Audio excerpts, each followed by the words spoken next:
छत्तीसगढ़ देख रहे हैं आप और बुलेटिन की शुरुआत रायपुर से इस वक्त की बड़ी खबर के साथ। राजधानी में युवक की हत्या कर दी गई। हत्या का कर नहर में शव को फेंक दिया गया। सबूत मिटाने के लिए बताया जा रहा है कि नहर में शव को फेंका गया। आरंग क्षेत्र के निसदा गांव की यह घटना है। मृतक का नाम दिव्य प्रताप है।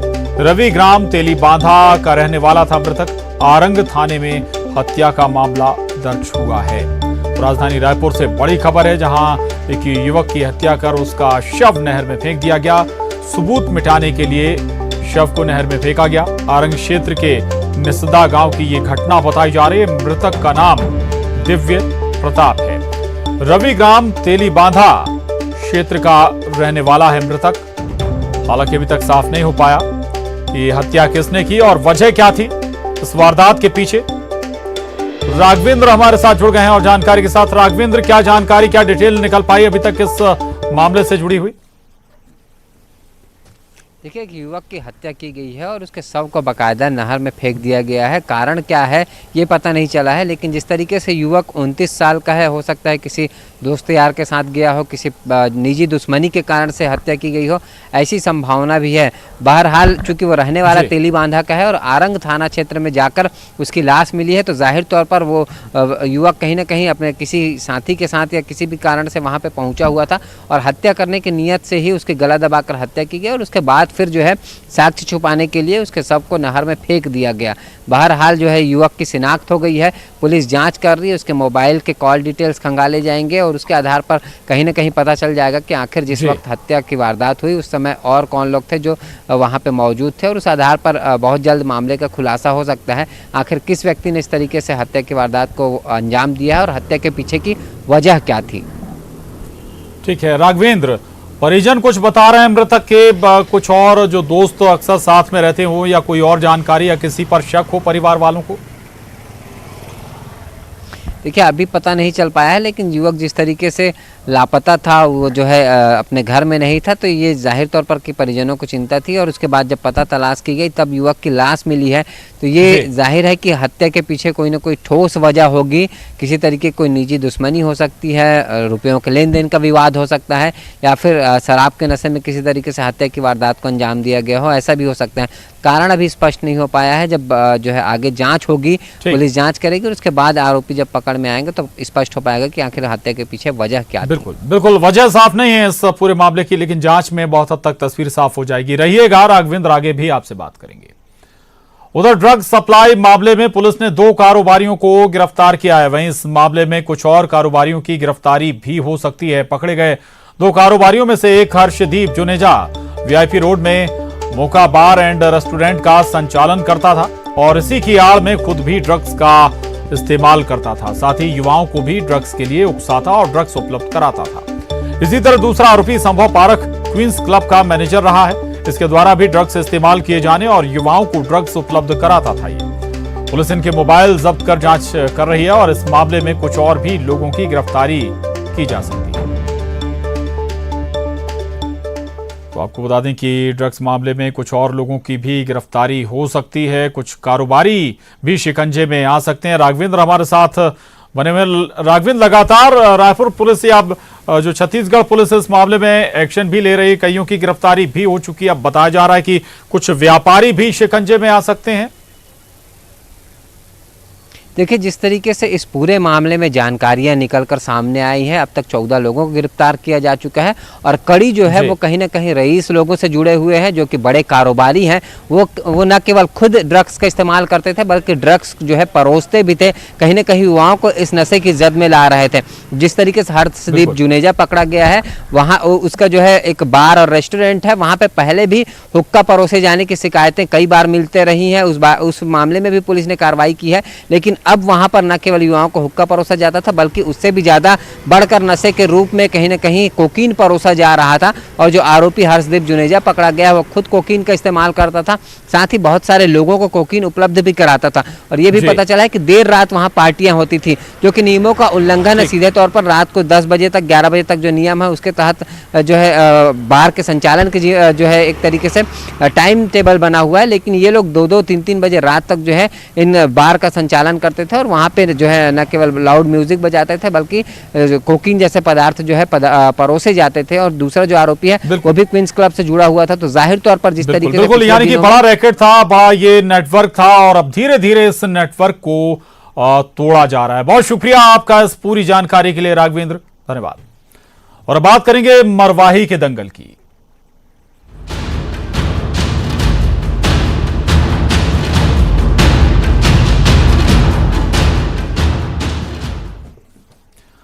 आगे बढ़ते हैं। मरवाही में बीजेपी का शक्ति प्रदर्शन। आज नामांकन के जरिए ये शक्ति प्रदर्शन होगा। रमन सिंह, धर्मलाल कौशिक भी इस दौरान मौजूद रहेंगे। इसके अलावा विष्णु देव साय सहित तमाम नेता भी इसमें शामिल होंगे। बीजेपी ने डॉक्टर गंभीर सिंह को मरवाही से अपना उम्मीदवार बनाया है और नामांकन के दौरान बीजेपी आज शक्ति प्रदर्शन भी करेगी। साथ ही आपको बता दें, इस नामांकन प्रक्रिया के दौरान बीजेपी के बड़े नेता रमन सिंह, धर्मलाल कौशिक इस नामांकन में शामिल होंगे। इसके अलावा प्रदेश बीजेपी अध्यक्ष विष्णु देव साय भी इस नामांकन के दौरान मौजूद रहेंगे। अवधेश हमारे साथ जुड़ गए हैं रायपुर से और जानकारी के साथ। अवधेश, आज बीजेपी प्रत्याशी नामांकन दाखिल करने वाले तमाम दिग्गज उनके साथ होंगे। स्वाभाविक है कि मरवाही में तिकोना मुकाबला होगा, लेकिन अपने आप को बेहतर और ज्यादा ताकतवर साबित करने की कोशिश भी तीनों के जरिए होगी। बिल्कुल, देखिए, और यही वजह है कि बीजेपी के नामांकन रैली में चाहे वो डॉक्टर रमन सिंह हो, धर्मलाल कौशिक हो या फिर विष्णुदेव साय हो, इनके अलावा तमाम वो नेता जो बीजेपी के बीते 15-18 सालों में छत्तीसगढ़ में चेहरे रहे हैं, चाहे बात बृजमोहन अग्रवाल की कर ली जाए या फिर अन्य नेताओं की बात कर ली जाए, तमाम नेताओं ने डेरा डाला हुआ है। तमाम शक्ति प्रदर्शन करेंगे और शक्ति प्रदर्शन के जरिए इस बात का संदेश देना चाहेंगे कि भले ही 15 सालों के शासन के बाद उनकी सरकार गई हो, 2 उपचुनाव में उनकी हार हुई हो, लेकिन अभी भी जोश और जज्बा बरकरार है और इन्हीं मुद्दों को के दम पे वो चुनावी मैदान में उतरेंगे और चुनाव वोट अपील करेंगे। लेकिन जिस तरह से आज बीजेपी शक्ति प्रदर्शन मरवाही में करेगी, ठीक कल कांग्रेस अपनी ताकत के साथ उतरेगी और न केवल पीसीसी अध्यक्ष मोहन मरकाम बल्कि तमाम कांग्रेस के नेता, 50 से अधिक विधायक, 8 से ज्यादा मंत्री, संगठन के 1 दर्जन से ज्यादा बड़े पदाधिकारी, तमाम लोगों ने मरवाही में डेरा डाला हुआ है और कल कांग्रेस का शक्ति प्रदर्शन होगा। कल ही यह भी खबर है कि जोगी कांग्रेस की ओर से अमित जोगी भी नामांकन डालेंगे। तो नामांकन के जरिए जो शक्ति और ताकत दिखाने का सिलसिला है वह आज बीजेपी से शुरू होगा और कल तक ये चलेगा। लेकिन इन तमाम रैलियों के बाद जनता जनार्दन क्या तय करेगी, इसका पता 10 तारीख को ही चल पाएगा। बिल्कुल, ये बहुत महत्वपूर्ण होगा। तो आज बीजेपी के उम्मीदवार नामांकन दाखिल करेंगे और कल कांग्रेस और जेसीसीजे के उम्मीदवार के जरिए भी नामांकन दाखिल किया जाएगा। शुक्रिया आपका इस पूरी जानकारी के लिए, धन्यवाद। आगे बढ़ते हैं, खबर दुर्ग से है। आज भी सांसद का अनशन जारी है। कल से अनशन पर बैठे हुए हैं सांसद, बीजेपी सांसद विजय बघेल अनशन पर बैठे हुए हैं और आज भी इनका ये अनशन चल रहा है। बीजेपी नेताओं की रिहाई की मांग इनके जरिए की गई है। समर्थकों की रिहाई होने तक विजय बघेल, सांसद विजय बघेल अनशन करते रहेंगे, वो ये दावा कर रहे हैं। तो आपको बता दें कि सांसद का आज भी अनशन, सांसद विजय बघेल का अनशन आज भी जारी है। बीजेपी नेताओं की रिहाई की मांग कर रहे हैं बीजेपी सांसद विजय बघेल और उनका कहना है कि समर्थकों की रिहाई होने तक वो अपना अनशन लगातार जारी रखेंगे। दरअसल अपने समर्थकों की रिहाई को लेकर अनशन पर बैठे हैं बीजेपी सांसद विजय बघेल। और मिथिलेश हमारे साथ जुड़ गए। मिथिलेश, क्या कह रहे हैं सांसद महोदय, और प्रशासन की तरफ से कोई भरोसा भी मिला है कि समर्थकों के मद्देनजर कोई नरमी बरती जाएगी या फिर आने वाले दिनों में उन्हें जल्द रिहा कर दिया जाए? देखिए, कल से आवरण अनशन में बैठे हुए हैं सांसद विजय बघेल, उनके साथ में सैकड़ों समर्थक भी हैं। कल से उन्होंने और अब ये आज जो है वो 24 घंटे पूरे हो चुके हैं और लगातार इनका आवरण अनशन जारी है। इनका साफ तौर पर कहना है कि उनके जो समर्थकों को गिरफ्तार किया गया है उनको निशर्त रिहाई दिया है, लेकिन अभी तक ऐसी कोई सूचना नहीं मिली है कि उनको छोड़ा जाएगा। और यही वजह है कि आज जो है लगातार उनका अनशन जारी है। प्रदेश के कुछ नेता भी यहाँ पर पहुंचने वाले हैं और काफी संख्या में भीड़ है और लगातार जो कार्यकर्ताओं के पहुंचने का सिलसिला जारी है, तो एक तरह से प्रशांत ये एक बड़ा मुद्दा बनता जा रहा है भाजपा के लिए कि उनकी जो नेताओं को झूठे आरोप में गिरफ्तार किया गया है, उनके पे झूठी लूट की धाराएं लगाई गई हैं, ऐसा इनका आरोप है। और यही वजह है कि वे इनकी निशर्त जो है वो रिहाई की मांग कर रहे हैं। प्रशांत,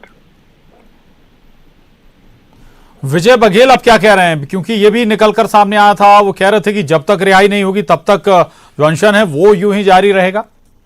जी बिल्कुल, सांसद विजय बघेल का साफ तौर पर कहना है कि वो जिस तरह से उनकी जो गिरफ्तारी की गई है वो पूरी तरह से गलत है, क्योंकि उस आंदोलन में वो स्वयं भी शामिल थे, तो उन पर लूट की धारा नहीं लगाई गई, बल्कि उनके समर्थकों के ऊपर लूट की धारा लगाई गई।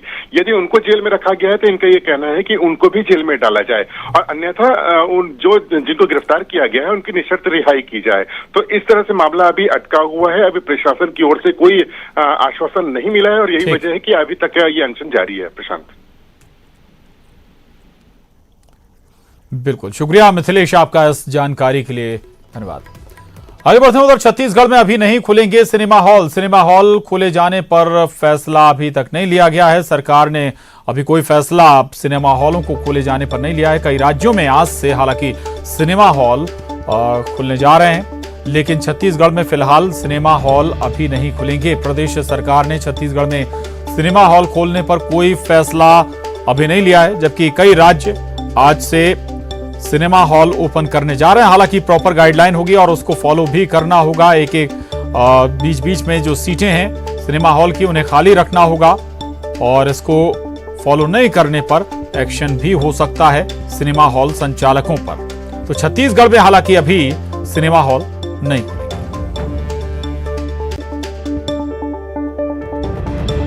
से मल्टीप्लेक्स और सिनेमा हॉल खोल दिए जा रहे हैं, लेकिन अगर हम बात करें छत्तीसगढ़ की तो फिलहाल ऐसी कोई संभावना नजर नहीं आ रही है। और जो सिनेमा एसोसिएशन है उसका कहना है कि इसको लेकर वो लगातार मिले भी हैं और एक दो बार अपने सरकार से अपनी बातें रखी हैं, लेकिन फिलहाल इस बात को लेकर अभी कोई स्थिति स्पष्ट नहीं हो पाई है कि ये जो सिनेमा हॉल है, जो मल्टीप्लेक्स है, वो कब से खुलेंगे, क्योंकि कोरोना का जो संक्रमण जिस तरह से लगातार बढ़ता जा रहा है उसके बाद जो है वो उन्हें भी ऐसा लग रहा है कि इतनी जल्दी अनुमति नहीं मिलने वाली है। और यही वजह है कि आप देख सकते हैं कि किस तरह का सन्नाटा अभी भी पसरा हुआ है, और जो एसोसिएशन है वो कुछ भी कहने की स्थिति में नहीं है। हालांकि उनका ये भी कहना है कि लगातार कोरोना के चलते तमाम जो प्रोडक्शन हाउस है वो भी बंद थे, फिल्में भी उस तरह से बनी नहीं बन पाई हैं। तो अगर मान लीजिए परमिशन भी मिलता है तो पूरे देश भर में इस बात को लेकर भी एक तरह से कहें कि चिंतन किया जा रहा है कि किस तरह से फिल्में रिलीज की जाएगी, क्योंकि बहुत सारी फिल्में जो है वो एक तरह से कहें कि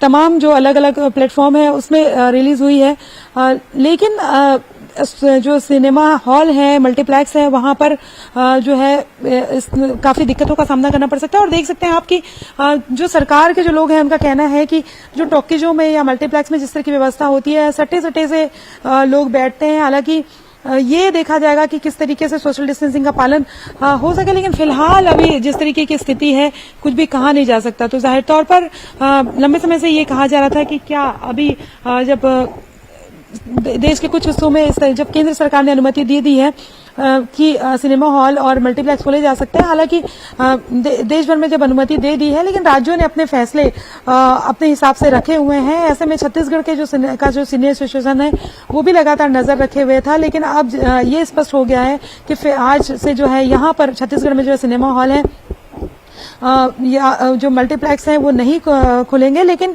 ये भी है कि कब खुलेंगे इसको लेकर कुछ कहा नहीं जा सकता।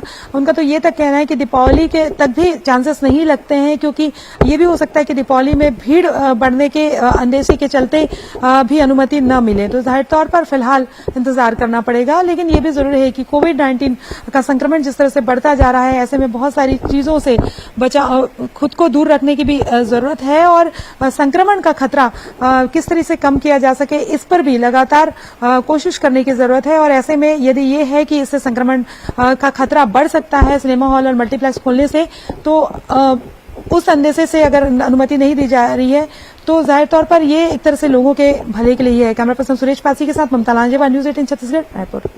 ब्रेक बाद अगली खबर का रुख करेंगे। पेंगोलिन की खाल की खरीद और बिक्री में शामिल एक आरोपी को पुलिस ने गिरफ्तार किया है। गिरफ्तार आरोपी विजय जैन मध्य प्रदेश के बालाघाट का रहने वाला है। पुलिस ने इस मामले में पहले 4 लोगों की गिरफ्तारी की थी। दरअसल 10 मई 2019 को पुलिस को सूचना मिली थी कि एक होटल के कमरे में कुछ लोग पेंगोलिन की खाल की खरीद बिक्री के लिए रुके हैं, जिसके आधार पर मौदाहापारा पुलिस ने दबिश देकर पेंगोलिन खाल के साथ 4 लोगों को गिरफ्तार किया था।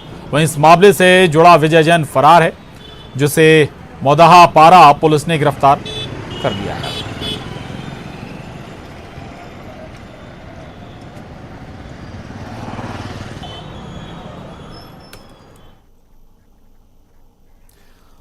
आगे बढ़ते हैं। बिना नींव की दीवार, वो भी 1-2 नहीं 4 किलोमीटर लंबी। देखिए आपने शायद नहीं।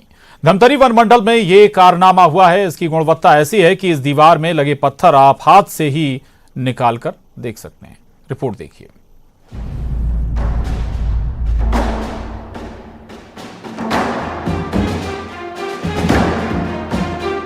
धमतरी वन मंडल में ऐसा घोटाला सामने आया है जिसे सुनकर आपके पैरों तले जमीन खिसक जाएगी। यहाँ जंगल को घेरने के लिए 14 किलोमीटर लंबी दीवार बनाने का प्रोजेक्ट तैयार किया गया है। इस प्रोजेक्ट में आधी दीवार तैयार की जानी है और उसके ऊपर लोहे की फेंसिंग लगाई जानी है। लेकिन ये जानकर आपको हैरत होगी कि 4 किलोमीटर लंबी दीवार तय हो गई और वो भी बगैर नींव के। इस दीवार पर कई जगह लगाई गई फेंसिंग भी गायब हो गई। आपको बता दें, गंगरेल बांध के किनारे 1000 हेक्टेयर जंगल की वॉल फेंसिंग के लिए 2.5 करोड़ रुपए विभाग ने स्वीकृत किए हैं। इसमें कक्ष क्रमांक 190, 191, 194, 195, 196, 197 और 198 की जंगलों को घेरा लगाकर सुरक्षित करना है। इस घेरे की लंबाई 13,728 मीटर होगी, यानी करीब 14.25 किलोमीटर। 4 किलोमीटर लंबी जो दीवार बनाई गई है उसकी गुणवत्ता इतनी घटिया है कि आप हाथ से ही दीवार की ईंटें निकाल सकते हैं। मामला सामने आने के बाद विभाग के आला अधिकारियों के हाथ गर्म हो गए हैं। गड़बड़ी की खबर मिलते ही डीएफओ ने काम रुकवाकर जांच के आदेश दे दिए और कह रहे हैं कि नुकसान की वसूली कर्मचारियों से की जाएगी। धमतरी के गंगरेल के आसपास के करीब 1000 हेक्टेयर जंगल को घेराबंदी करने के लिए वन विभाग ने ये काम करवाया, लेकिन इस काम की गुणवत्ता में 100 सवाल खड़े हो सकते हैं। आप देख सकते हैं कि ये जो दीवार है कितने घटिया स्तर पे बनी है। यहाँ पर जो एंगल लगे हुए थे वो शायद चोर यहाँ से काट कर या चुरा कर ले गए हैं। इस पूरी दीवार की लंबाई जो है वो करीब 14.25 किलोमीटर है और इसकी लागत जो बोर्ड में दिखाई गई है वो करीब 2.5 करोड़ रुपए है। लेकिन इस 14 किलोमीटर लंबी दीवार के नीचे कोई नींव नहीं है। भले ही डीएफओ ने जांच के आदेश दे दिए हों, लेकिन सवाल यह है कि 4 किलोमीटर लंबी दीवार बिना नींव के कैसे बन गई? क्या विभाग के किसी अधिकारी ने मौके पर पहुंचकर जांच नहीं की? और उससे भी बड़ी बात ये कि आखिर किस इंजीनियर ने ऐसा खाका तैयार किया? महज ये कह देने से कि नुकसान की भरपाई कर्मचारियों से की जाएगी, क्या ये विभागीय स्तर पर संभव है? जांच कौन करेगा, कब रिपोर्ट आएगी और कार्रवाई कैसे होगी, जैसे कई सवाल हैं। सीधा जमीन के ऊपर इसे खड़ा कर दिया गया है। आखिर इतने बड़े पैमाने पर भ्रष्टाचार कोई कैसे कर सकता है? बिना नींव के दीवार कितने दिनों तक टिकेगी? और ये पूरी लागत है जो भ्रष्टाचार हुआ, इसमें कितने लोग इन्वॉल्व हैं, किसकी अनुमति से ये बड़ा घोटाला यहाँ पर किया गया, ये बड़ा सवाल है। और बढ़ते हैं। धमतरी में वन विभाग की लापरवाही का बड़ा मामला सामने आया। यहां जमीन के नीचे जल स्रोत के बिना जांच किए ही ऑक्सी वन बना दिया गया। ड्रिप सिंचाई का जाल भी बिछा दिया गया, लेकिन जमीन के नीचे पानी ही नहीं मिला। इधर इस मामले में डीएफओ का कहना है कि एक बार फिर से बोरवेल की खुदाई के लिए सरकार से पैसा मांगा गया है। पहले ही जमीन के नीचे पानी की जांच कर ली गई होती तो ये समस्या नहीं होती।